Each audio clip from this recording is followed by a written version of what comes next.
Since the beginning of December, the household of Nguyễn Văn Sang has been busy growing and harvesting the lucky bamboo plants.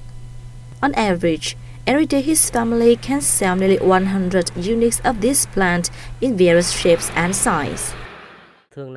At peak times, consumer comes here around the clock to purchase the plant.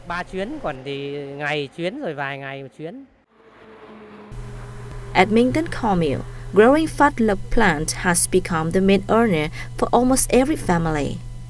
The name comes from the fact that this plant brings prosperity and luck, so many people purchase this with hope for a more prosperous year. Every time when Tết comes, we can sell almost 7,000 to 8,000 plants. We will create favorable conditions for local residents to improve their livelihood as well as their income. Of to more than 20 hectares of land used for growing these plants in Thái Bình, and consumers and traders nationwide flock to the province to purchase it. Phát Lộc plant has become the trademark of Minh Tân Cornmeal and become an essential part of Lunar New Year.